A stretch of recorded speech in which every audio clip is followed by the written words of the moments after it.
All right, everyone. Welcome to the CNS Connect webinar series. My name is Amy Smith, and I am the Certification Programs Coordinator for the ANA and the BCNS. Today, I'm excited to be joined by Ilana Bodner and Sarah Kahn, who are going to walk us through the top 3 mistakes nutritionists make in marketing their business. As a reminder, please use the Q&A and the chat features to share, comment, and ask questions, and I will do my best to moderate during the presentation. We have several upcoming webinars, so please be sure to check those out on the CNS Connect webinar series website, and I will share that in the chat as well. And finally, CNSs can earn 1 continued education credit from today's presentation in the professional development category. This category allows for a maximum of 10 CEUs per recertification period and does not need to contain nutrition content. I will post a survey link toward the end of the webinar in the chat. Please complete the survey to get your CE certificate. So I would now like to welcome Ilana and Sarah. After a 20-year career in marketing, Sarah Kahn returned to graduate school to pursue a career in nutrition and graduated with her master's from MUH in 2017. She specializes in digestive health and helps those with IBS, SIBO, GERD, and other functional digestive disorders. In 2020, she started the Marketing 101 program for nutrition professionals, which is now being offered through the Nutrition Collaborative. And Ilana also earned her master's from MUIH, as well as a post-bachelor certificate in herbal studies. She runs a private nutrition practice specializing in complex immune-related conditions, environmentally acquired conditions, autoimmune allergies and sensitivities, as well as GI dysfunction. She is also the co-founder of the Nutrition Collaborative, an online supervised practice experience for CNS candidates, and provides one-on-one business coaching to nutrition professionals. So I will turn it over to them. Thank you so much. Great, thank you, Amy. Let me just get my screen shared here.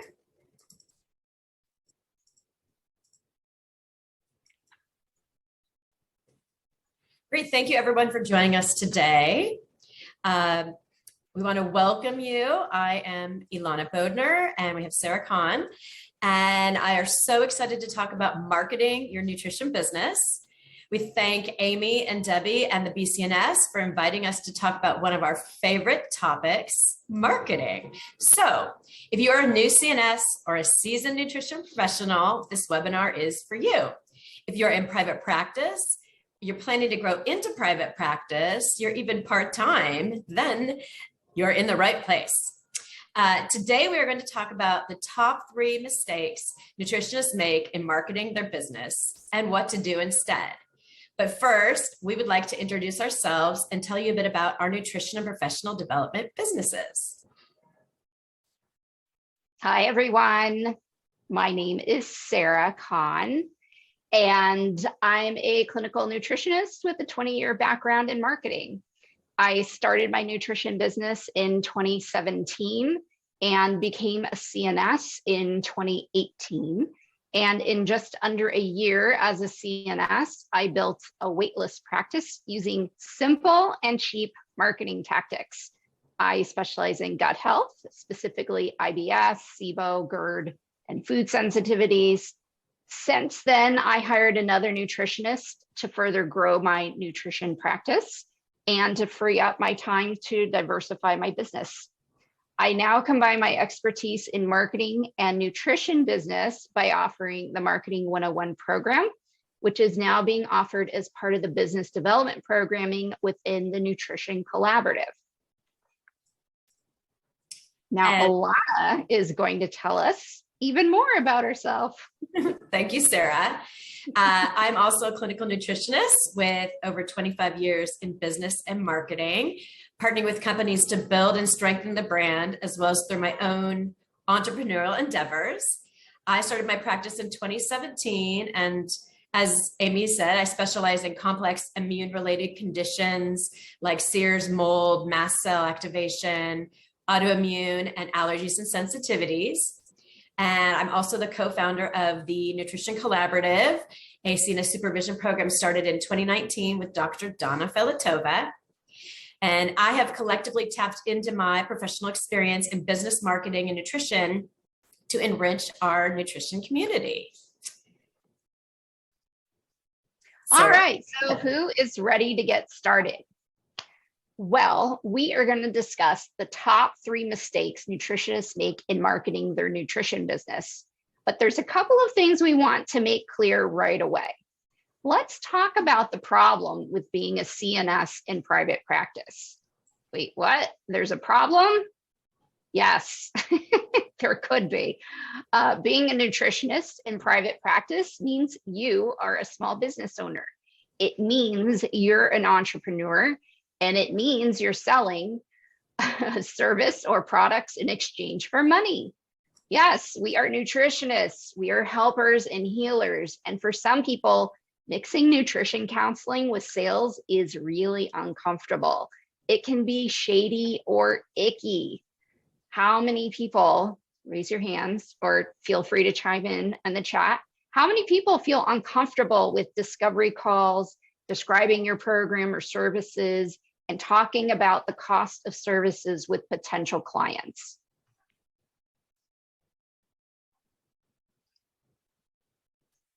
All right, I'm going to see the chat here. All right, no, really, please feel free to chime in. We find that mindset is really important when it comes to mixing nutrition counseling with being an entrepreneur. So one of the most important things to keep in mind about mindset is your potential clients have already decided to spend money to help solve their nutrition problem. Your potential clients know that it costs money. It is not a surprise. And as a CNS, you've invested a lot of money, time, energy, and bandwidth to become an expert in your profession. And clients will gladly pay you for your level of expertise to help solve their nutrition problems. In fact, they can't wait to pay you, because that means they're going to get started on feeling better and resolving their nutrition problems. So the other thing we want to make clear is you're a nutritionist and you're an entrepreneur, but you likely didn't learn about business or marketing in graduate school, right? Well, it's not your fault. How many of you feel your graduate program prepared you for private practice? Did you get any business and marketing training? We may know how to calculate calorie needs, but do you know how to draft a profit and loss statement or manage a sales funnel? Well, both are equally important as a nutrition entrepreneur. Graduate programs do a good job at preparing you to be a clinician, but frankly, they do bupkis for preparing clinicians to enter the job market or to go into private practice. So now the onus is on you to get the marketing and business education you need to have a successful private practice. Yeah, I know what you're thinking. After having spent years to become a CNS, and now you have to spend even more time, energy, and money into learning business and marketing? Yes, you do. All right, so to summarize, being a CNS in private practice may mean that there's a mindset challenge with being an entrepreneur and a lack of knowledge in how to run a business and market your service. And it's great that the BCNS is starting to do professional development webinars and start filling these education gaps. So kudos to the BCNS. But this also helps explain why we see the top mistakes nutritionists make in their marketing business. So let's talk about these 3 top mistakes and, most importantly, what to do instead. So Alana's going to share the first mistake we see quite frequently. Thank you, Sarah. So mistake number 1, you don't have a niche or it's not specific enough. So think about this. Your dishwasher is broken. It needs to be fixed. Who do you call? Do you call a painter, a landscaper, a general contractor who builds new houses? Of course not. You call the dishwasher repair company, but not just any dishwasher repair company. You call one that has experience specifically with the brand of dishwasher you own, right? So this helps you build trust that will be repaired correctly and will work well into the future. So your potential clients have the same specific needs as well. They want to find an expert who can help them solve their very specific health problems. So let's say you're expecting a baby and want to optimize nutrition for both you and your new one. Who seems like the best fit? So we have John Doe, who specializes in sports nutrition and is a personal trainer. Amanda Litvak, who specializes in type 2 diabetes. Donna Smith specializes in prenatal nutrition. And Elaine Peterson, who specializes in healthy eating. In this example, it's pretty clear that Donna Smith, who specializes in prenatal nutrition, may be the most appropriate fit, right? Okay, but what about the others? So John Doe, he may be a great fit for someone training to run their first marathon. And Amanda Litvak may be perfect for someone who just got diagnosed with type 2 diabetes and isn't sure what foods will help balance her blood sugar. So there's Elaine Peterson. What about her? What does she specialize in? What does healthy eating even mean? Do you see how Elaine hasn't gotten specific enough on what she does? So I'll say it again. Your clients want an expert to help them with very specific problem.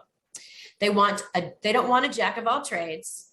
They don't want someone who can help lower blood pressure and put cancer in remission and help women balance their hormones. They want to trust that you can help them with their specific problem because you have helped others just like them, because you are the expert in this problem, or perhaps because you have experienced this problem yourself and can speak firsthand. If you aren't clear on exactly who you help and what problem you solve, your potential client will find someone who is.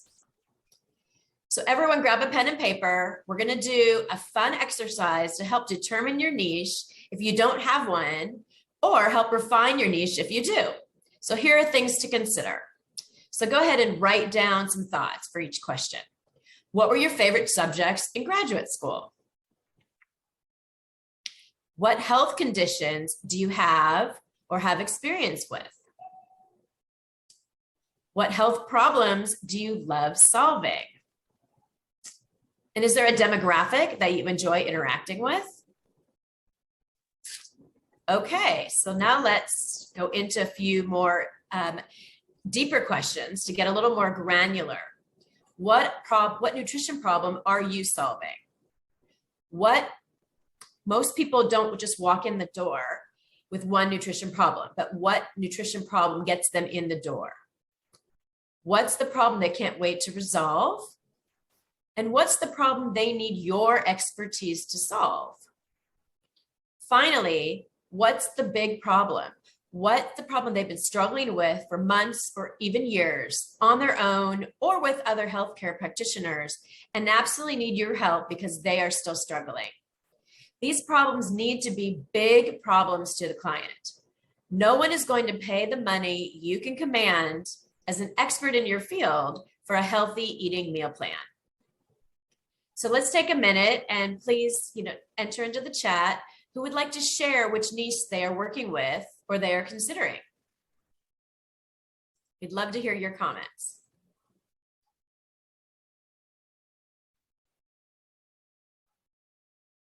Thank you, Andy. So weight loss, she's asking if that's specific enough. So I think weight loss is, it's definitely a niche. You may just want to fine tune it a little more, but that's definitely a niche. We've got Hashimoto's. Thank you, Catherine. Anyone else? Caribbean women, 35 to 40 with prediabetes. That's great. Diabetes management prevention, energy level pain of movement, SIBO, chronic disease and obesity. This is great, everyone. Keep sharing. Mindful eating. Wonderful. Thank you so much all for sharing your niche. So now Sarah, okay, we've got one more, low carb lifestyle for metabolic optimization for men. That's great. And then we've got genetic SNPs specific, okay. So now Sarah, she's gonna share the second top mistake we see practitioners make when marketing their business. And thanks again everyone for sharing.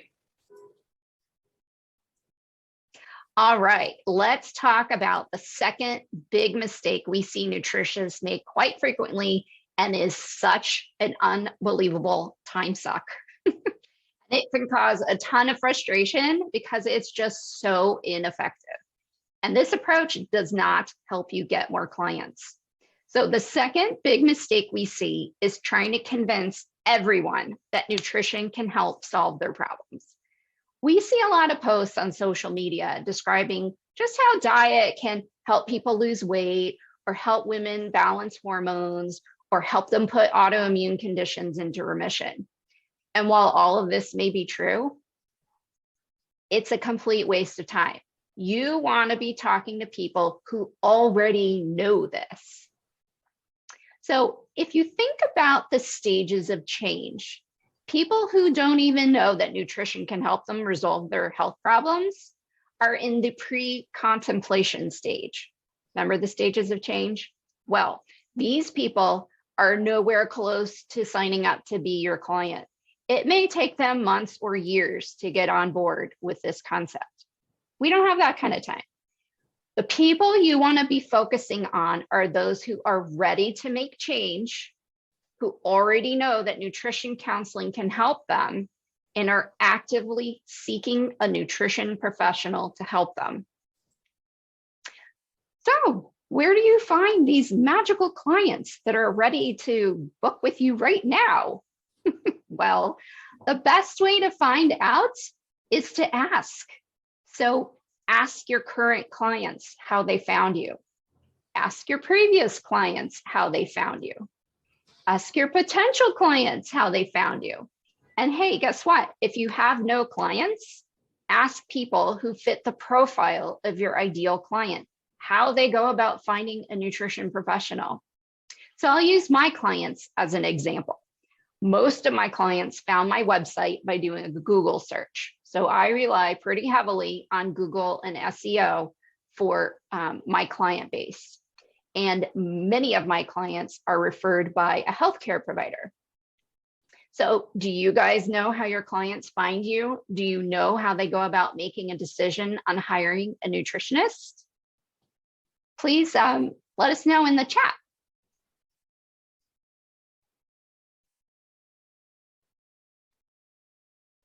Anyone? Bueller?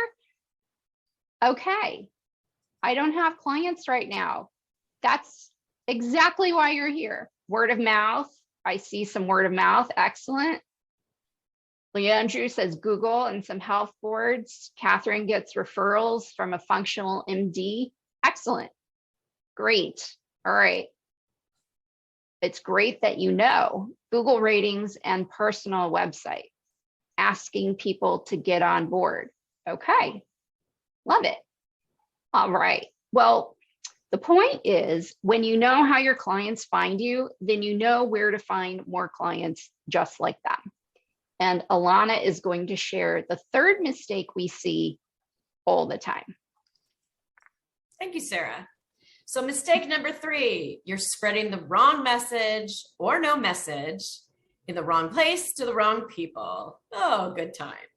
So what type of marketing are you doing? Are you doing social media, blog posts, email marketing? Are you giving talks, doing community events, doing webinars, reaching out to doctors or other health professionals for referrals? So think about how much time you are spending doing these activities. And that is time you could be spending earning money with your clients. So think about it. Just because it's free doesn't mean it's free, because time is money. So let's look at a real world example of some posts by a nutrition professional on social media. So she has listed the benefits of mindful eating, benefits of leeks, seasonal foods, how to pre-make your smoothies, and a quote on happiness. So from these social media posts, can you tell what nutrition problem she is solving, or what niche this nutritionist may be serving? Do you have any idea who her ideal clients are? And can you tell if social media is where her clients are going to solve their problems? I mean, I don't know about you, but I can't tell any of this from these posts. And it really exemplifies how doing marketing tactics without a strategy will get you absolutely nowhere. So let's contrast this with another world example of what we consider to be excellent marketing, and that it's clear on who this nutritionist serves, what nutrition problems she's solving, and that her audience is on this particular social media channel. These are from one of our fellow CNSs, Sarah Petty out of Texas. And you're welcome to follow her on Instagram to see how she is marketing her business. So let's take a closer look. So the first one she's talking pretty clearly about is signs of body connection. And you can see both the image and her actual copy post. So the next one we have is your internal experience is more important than your external appearance. Another one, how to fix your relationship with food. And then lastly, stop assuming your body is broken, try nourishing it and see what happens. Okay, so what can we learn from these posts? Well, first off, what nutrition problems is she solving? So it's improved health at any size and improving relationship with food. And what about her niche? So we see it as health at any size. Who is her ideal client? So a woman who may be ready to ditch traditional diet culture for a more balanced approach to food and fitness. And lastly, is Instagram an appropriate marketing tactic for this type of client? Well, it is if she's targeting women 25 to 34. This age range represents 60% of those on Instagram. So how do we know that this is an effective marketing tool for Sarah in reaching her target audience? Well, what we do know about social media is that it accounts for influencing 90% of her business. It's not the only marketing tactic she does, but the role it plays is massive for her business. Oops. Okay, so let's recap. Today we covered the top 3 mistakes nutritionists make and what to do about it. So mistake number 1, not having a specific niche. So the solution is to get clear on exactly what nutrition problems you are helping clients solve. Mistake number 2, trying to convince everyone that help can solve their problems. The solution, make sure you're reaching those who are ready to make change and are actively seeking help from a nutritionist. And then we have mistake number 3. You're spreading the wrong message or no message in the wrong place to the wrong people. And as we know, messaging is key. So your solution would be, once you have your niche and you know where potential clients are going to find nutritionists to help solve their problem, then you'll be able to clearly speak to your ideal client in a place they're looking for help.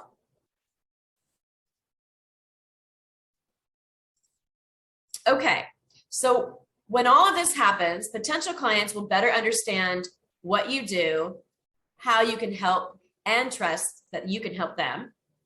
And they will be more likely to work with you when they're ready to make change. But wait, there's more. So Sarah's going to talk to us about a bonus mistake to consider. So we just covered the top 3 mistakes we see, but we're going to hit you up with a bonus mistake that's just as important. And that bonus mistake is not having a budget for marketing. So don't forget, if you're in private practice, you're an entrepreneur running a small business. And the adage about how it costs money to make money is true with the nutrition business as it is for any business. And when you have a limited budget, you may be tempted to do everything yourself or just stick to free or low-cost tactics, which is great because some of these tactics can be helpful as long as you're strategic about it. So marketing is an investment of time and money. Well, just how much time, how much money?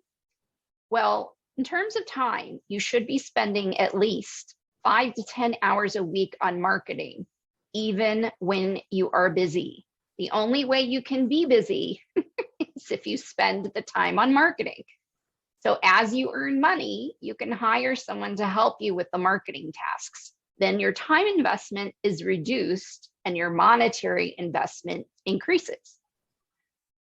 And just to give you myself as a real world example, I spend 2 days a week on marketing and business administration. I only see clients 3 days a week, and at most I'm seeing 5 clients a week. My clients are very time consuming. They have a lot of chronic, not just GI symptoms, but they have a lot of chronic conditions. They're very complex cases. So I spend a lot of time outside of the one-on-one client work, working on their cases. But as many of you know, being in private practice, if you've already started, this work is very energetic and emotionally draining. So it's important that you don't burn out. And but it's also important to build your business. And so I spend Mondays and Fridays doing marketing, reviewing blog posts, social media posts, and I work on the Marketing 101 program as well. So the point being is that I cannot take on more clients.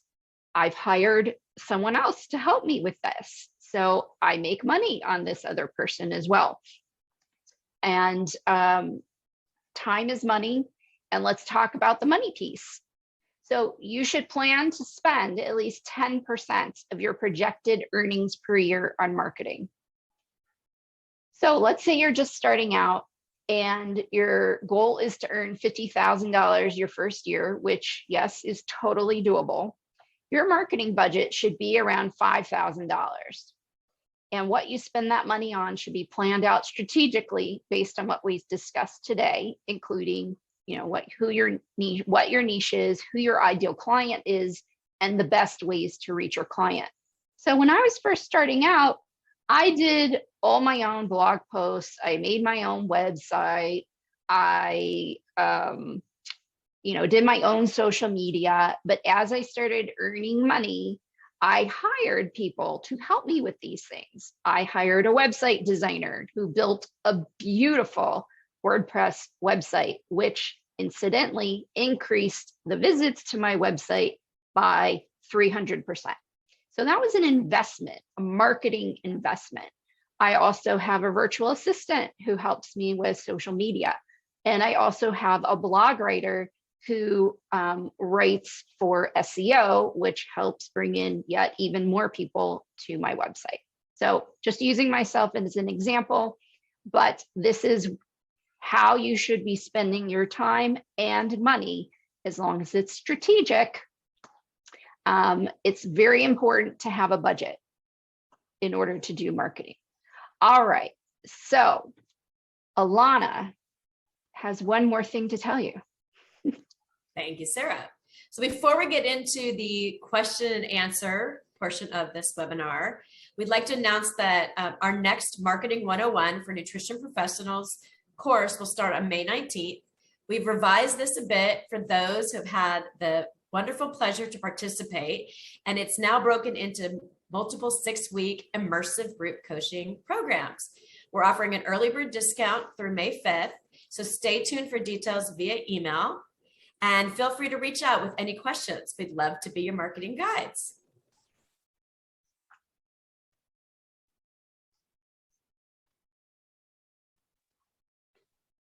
There was one question in the chat we'll go back to and see if anyone else has other questions.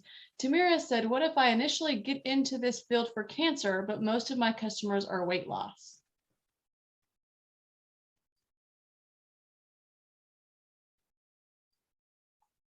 I can answer that. If you're accepting clients who want to lose weight and don't want to focus on putting their cancer in remission or preventing cancer, my recommendation is to refer them to somebody else. You have to say no in order to attract the clients that you want to work with. So when I talk to clients who want to focus on weight loss and they don't want to focus on their GI health, I refer them to somebody else. I will know instantly that we are not an appropriate fit. So I hope that helps. Great. Liz asks, what if I have so many things I'd like to be my niche and I can't decide? Alana? That's something that I actually went through myself. So this is where you really want to take pen to paper and really figure out what you resonate with the most. Also where you feel you could be the most successful, because you can always change your niche as you grow and evolve, but you need to find something to start off with that you're comfortable with to be able to bring in your ideal clients. And this is something that we also kind of go into more further in our program. But you know, I would sort of put a kind of a comparison together and really see what stands out the most to you. Great. Andrea. Yeah, and I'll just also reiterate that when you first get started, you can have your niche, and then once you're seeing clients within that niche, you know, like I said, no one just walks in the door with one problem.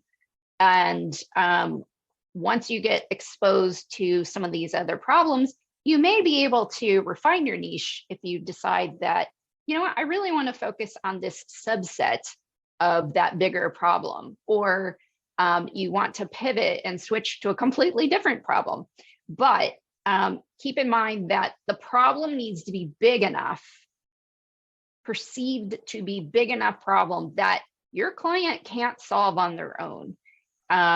And they really can't find help. I mean, yes, of course they could find help elsewhere, but you are the expert in this particular problem.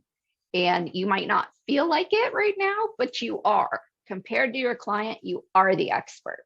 So we recommend starting out with something you love, something that is familiar, something that you're not going to spend, especially if you're starting out as a new CNS, something that you're not going to spend 20 hours in a deep dive on PubMed to figure out, you know, how to solve their problems.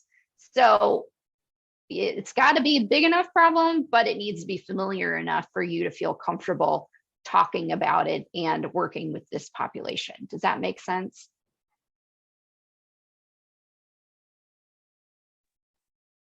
Great. Andrea asks, how do you find people to help with blog posts and social media when you're ready? I think she's asking about hiring out. Hiring out. Great question. So I always ask my fellow colleagues. I love asking for referrals. There's also different groups on Facebook of people who specialize in writing for nutrition. There's the Unconventional RD, which hosts people who've hired lots of these freelancers, and there's also people who freelance themselves. So my first step would be just to ask some colleagues, hey, who's had some great success with your blog writer, and can you recommend somebody I work with? And you can also, on your own, do your own Google search, and just to kind of see what else is out there, and then sort of vet, you know, the kind of pool that you have. It's nice to be able to see examples of what these people are writing, so that they resonate with your voice, right? Because that's a big part of it. And yeah, you really just want to join these various Facebook groups and kind of see who was using what. The other thing to consider is, because the nutrition groups are sort of smaller, this is where we want to tap into the RD community as well, because we're all working with the same kind of, you know, scope of practice and topics. So don't be afraid to join some of those groups that say RD in them, because it's a combination of us and RDs. Yes, and I'll add that almost everybody I've hired, my website designer was an RD, my blog writers have been RDs. I've hired somebody to help me with copy for email marketing campaigns. She was an RD. So there's a lot of people who want to do side businesses or, stop being RDs and start something new. But what's great about that is they already understand this business. They already understand, your need to establish an ideal client and a niche, and they really get it. So it makes the learning curve a lot easier. All right, Steve says, my experience is in startup costs for establishing visibility via website, logo, content, signage, etc. will all exceed 10% of my income in the first year. Will you be discussing these things in more detail in the program?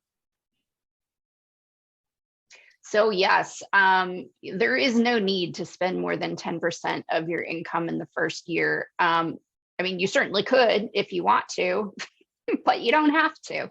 I think, in my first year, like I said, I did a lot of it on my own, and I had the skill set to do it on my own, of course, but there's a lot of free and low cost marketing tactics that we do go through. And we don't recommend doing all of them because, again, money is time and time is money. But what really counts is that you're choosing the right tactics that fit with, where are your clients looking for nutrition help? What is their buying journey? And when you do that work, all of that legwork to understand what your niche is, who your ideal client is, what's their buying journey, you will be very specific on what tactics you end up doing, because it'll be the perfect fit. So yes, that's the journey we guide you through in the program. Yeah, and we get that there are some of us that, really want to put effort into the branding, the web design and development up front, and then amortize that across your revenue for multiple years, right? And so, and you can do that, and that's wonderful, and we can give guidance for that. But what we're trying to express is that you don't have to have all of these ducks in a row before you proceed. And everyone's going to do it in different, at a different pace, with different expenditure on the front end, middle, that sort of thing. And so we want to help guide you to get out there as quick as possible to reach the right audience and to do it within your means, right? So that's the most important thing. All right, Liz says, would an age range and sex be enough, or should it really be an actual condition? For example, I'm interested in breast cancer and autoimmune from my own personal experience with both. I also love working with women in or around over their 50s and all that comes with, but would menopause, post-menopause be specific enough? So I see breast cancer as one niche and perimenopause, menopause as a separate niche. And you could absolutely drill that down. So you could work with women who have breast cancer in midlife. I would venture to guess the statistics will show that most women who get breast cancer are likely midlife, 50s, 60s, around that age group. Of course, there are women who get it younger than that, but I would venture to guess that the majority of the women who would be seeking your help are already kind of fit in that category. And yes, they are also going through perimenopause or menopause. But what gets them through the door is the bigger problem, which would be breast cancer. So I think you would have to pick a lane, either breast cancer or perimenopause, menopause.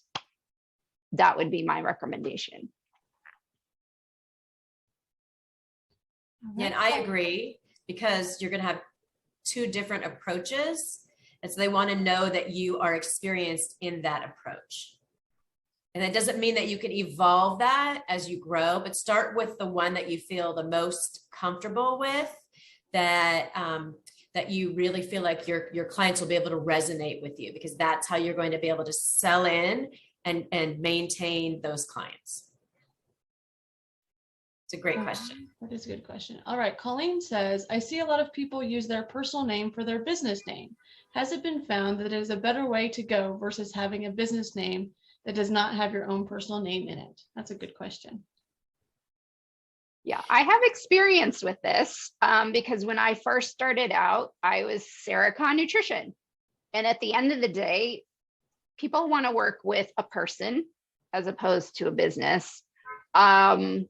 With that being said, a few years later, I hired someone else to join my team, and everyone wanted to work with me because my business name is Sarah Kahn Nutrition. So I had to put the kibosh on that because I wanted my company to be about gut health, and that you have a choice of working with two equally qualified clinicians, either myself or my colleague. And so I then changed my name to, or my business name to Belly Bliss Nutrition. However, all my referrals, they're referring, a person as opposed to the business. So I think it depends on, you might not know where you're going, and that's okay. But I think when you're first starting out, it's important to either use your name as your business or use something surrounding your niche. I see a lot of names that have absolutely nothing to do with their niche, and it's okay, but I don't think it's serving anything. I don't think it helps your marketing efforts. And then, later down the road, if the circumstances change and you need to change the name, so be it. If you happen to know ahead of time where you want to take your business and you have that foresight, by all means, give it some more thought. I didn't know at the time, and that's okay. But that's how we approach, naming your business. And I think the big thing is that you are a brand, right? We have to remember this. You are not just a nutritionist, you are a brand. And so however you want to present you as the brand to the public, you just want to make sure that you're consistent, you're cohesive, that you're comfortable with it. And that whatever messaging that you have to support that is aligned with what you do, who you work with, and how you do things. And so, we get that this can be a real hurdle to get past, to form your business, to get your website, to do your social media accounts and whatever it may be, but don't overthink it, right? Don't let it freeze you up to stop you from moving forward, because you can always adjust down the road. So, just keep that in mind. And there's no right or wrong way other than find something that people are going to resonate with you, that they're going to be able to find you, and they're going to be excited to work with you because you are the person that's sort of calling out to them. Okay, we have a couple questions about niches. So Andy is asking, is weight loss over 40 a good niche? I think it's a good start. I still think it's really, really broad.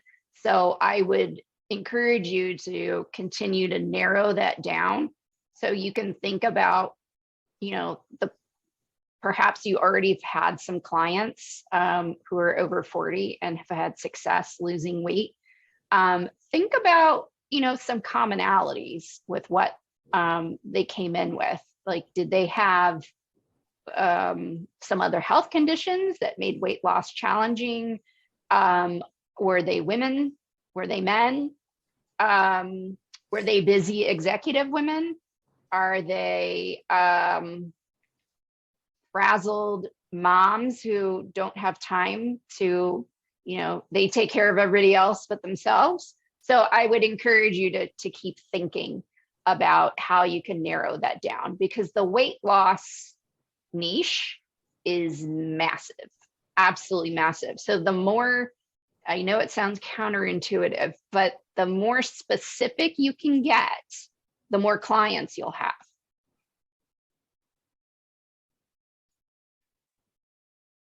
All right. Karen's asking about liability insurance. I'm not sure. Karen, can you maybe give us some more details? I'm not quite sure what your question is. And then Catherine's asking, what do you find is the best marketing platform for women 35 to 50 years old? Catherine, you have to ask. You have to really understand the buying journey. You have to understand what they're doing, how they go about finding help, how they go about making decisions about working with a nutrition professional. It's different for everyone. You know, certainly a 35-year-old woman is going to be going about things differently than a 50-year-old woman.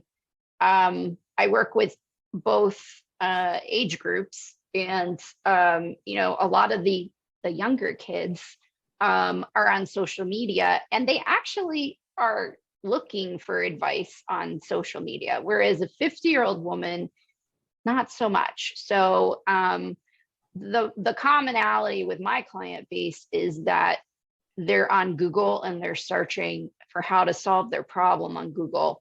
Doesn't mean that that's, you know, what's going on with your client base. But one thing we do in our program is to help you put together market research so that you can really understand this buying journey. Because once you understand it, then you'll know exactly what to do and where to go and where to be. So you got to ask.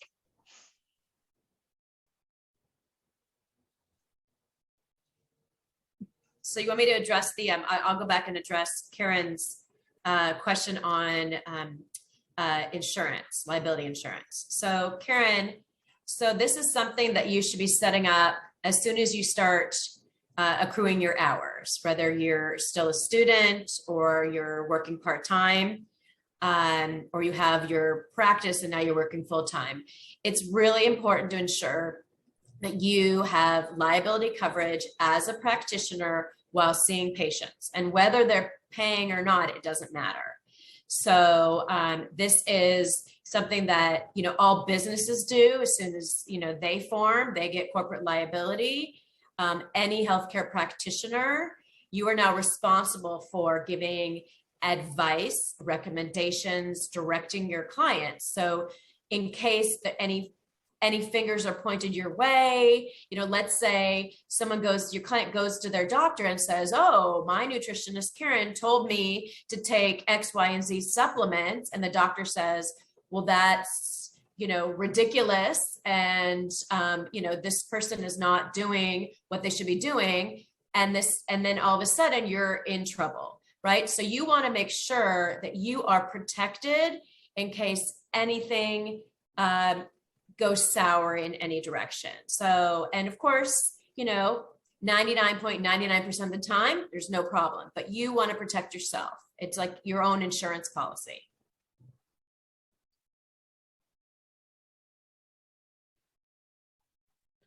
All right, Tamara says, how can a niche be formed for a CNS who is also a ketogenic specialist when most clients who are obese with typical comorbidities of hypertension, diabetes, and dyslipidemia? So Tamira, are your clients obese with the comorbidities, or you're saying that most of your, I don't understand the question. Yes. Yes. So Okay. Thanks. Okay. So I guess you could think of this as, what is their goal? So what do they want to do? What are they trying to achieve? And, you know, we could guess, but I think it's a really, really good idea to talk to these clients and really understand what their goals are. Is it just not just weight loss, but is it weight loss? Do they want to, you know, balance blood sugar? Do they want to lower blood pressure? Do they want to improve their cholesterol numbers? Like, what are the words that they're using? Because that's going to be key. Most people don't come in and say, hey, I'm obese with a bunch of comorbidities. Nobody's using the word comorbidities. And they're probably not using the words hypertension and dyslipidemia. So it's really important for all of us to be using words that our clients are using and to really understand what their goals are.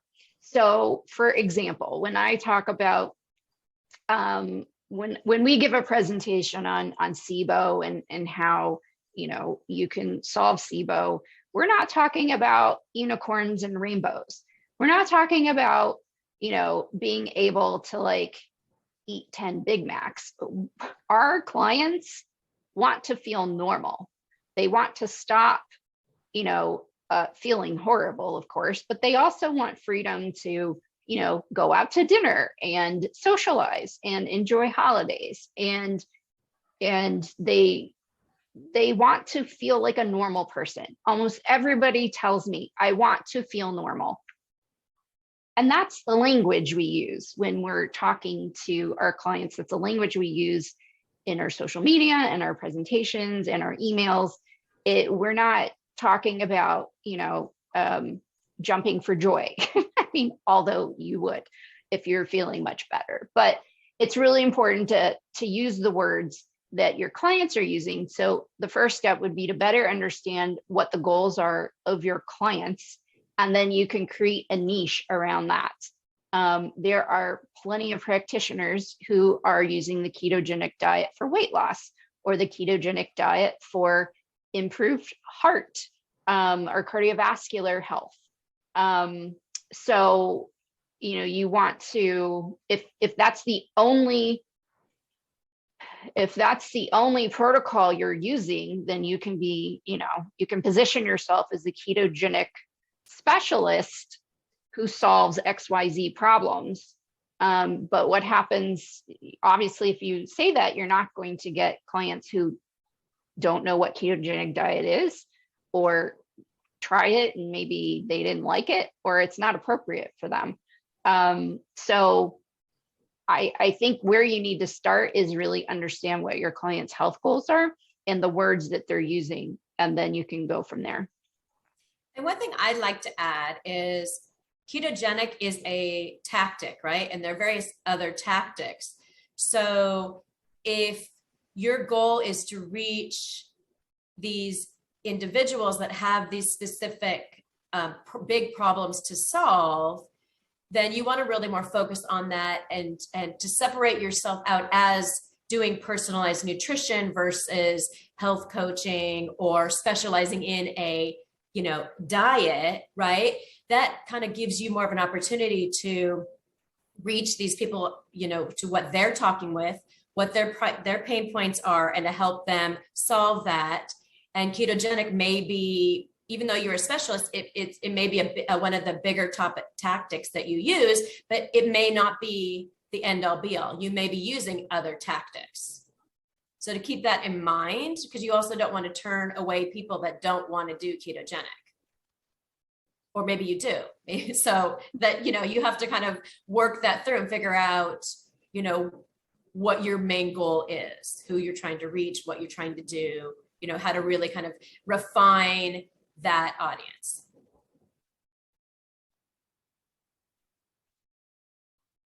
I think we skipped a question. Dominic, can I chime in with Dominic's question? Sure, yeah. Dominic asks, if I work with people with chronic autoimmune disease, do I need to focus on one specific illness? And I think it depends. That's my answer.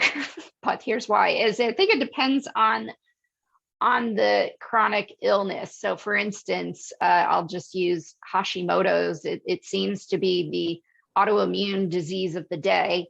There are a lot of Hashimoto's specialists in our niche or in our field, and other doctors. And I mean, it's popular because there's a lot of people who have it. So But then there's also really, really, specific autoimmune conditions that might not be so prevalent. Like, I'm just making this up, I don't know, but Sjogren's, that might be too specific. But Sjogren's is a rheumatological autoimmune condition. So perhaps there's room under the rheumatological condition umbrella. So I think it depends. You don't want to be too broad and you don't want to be too specific. So it's kind of like the Goldilocks situation. If your expertise is in something like Hashimoto's or multiple sclerosis, then you need to further narrow that niche. So maybe it's, women over 50 with MS, that could be a very interesting niche. So I'm just throwing these out as examples, but again, it's the Goldilocks situation.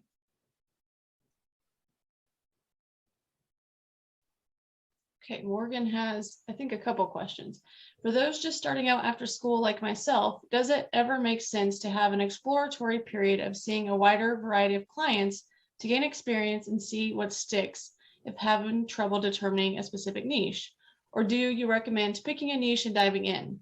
I have a few different interests for niches without much clinical experience helping people with those conditions, and I'm having trouble choosing just one.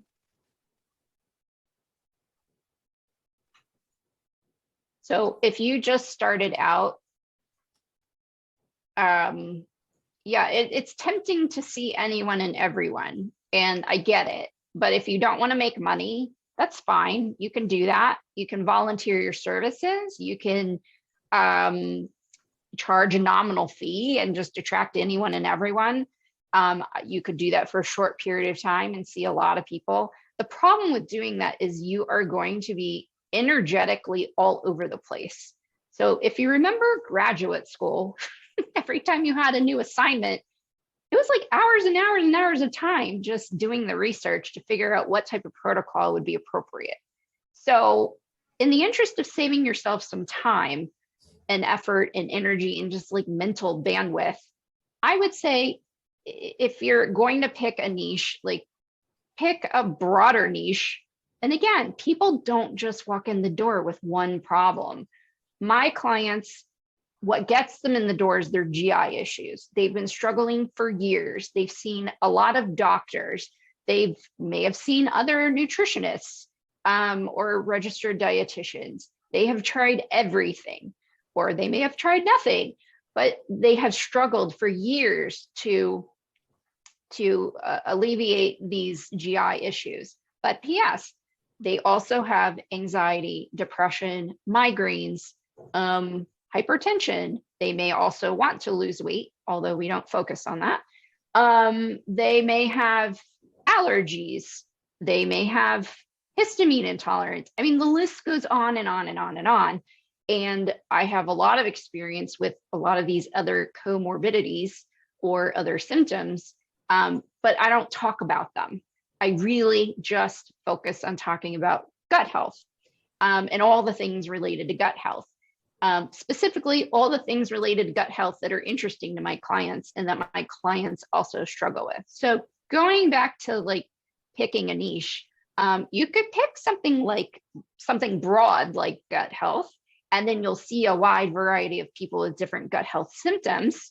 Or you could pick, I think weight loss is way too broad, but you could pick sports nutrition, and then you'll see a wide variety of people with different, athletic endeavors and goals. But my fear is that if you just see anyone and everyone, you are going to be pulled in so many different directions professionally, making protocols for all sorts of different conditions and situations that you're not going to have time to figure out a niche or do any marketing. And the other thing to add is, clients like handouts, like they like to walk away with things physical in their hands. And it takes a lot of time to create those, right? And so the more you can use this opportunity while you're building up your practice, you're gaining hours, just sort of hone in on specific, conditions or specific types of clients that you want to work with, the more you're able to build up your practice resources in a manner that will be effective for you without causing burnout. And so it's really important just to consider that whole time is money thing. Like maybe you're not making much money or no money at all during this time period, but you also are investing your time, and you want to ensure that you are sort of streamlining that so that it's setting you up for success as you move forward. Thank you so much. So did we get all the questions? We have one more. Charlene is asking about, she's looking for supervision. She wants to get paying clients to pay for her hours. Is it safer to offer education and accountability? So the one thing to keep in mind is once you are under supervision, the whole purpose of accruing those hours is to build up your clinical acumen to advance clinically with medical nutrition therapy, right? So that's, where we are sort of differing from health coaches and other healthcare practitioners in the mix. And so, if you're not under supervision, then certainly you can educate and be an accountability partner. But once you have a supervisor, then that supervisor, you'll be working under their guidance. And, as long as they are a valid supervisor under the scope of practice in the state where you're practicing and the state where your clients reside, then you can do medical nutrition therapy. Fantastic. Well, thank you so much, Sarah and Alana. This was a great topic, and we will send the slides out to everyone so they have a copy of them. And if you have any questions or follow-up, their emails are posted there, so please feel free to follow up. Thank you so much. Thank you. I mean, we just want to say in closing, we know that this is a lot to consider and process. And the big thing is we recommend approaching it just like you would develop a nutrition care plan. Take it step by step with specific goals in mind. And we thank you so much for joining us today, discussing our favorite thing, marketing for nutritionists. And don't hesitate to reach out with any questions. Thank you so much, everyone. Thank you. Thank you.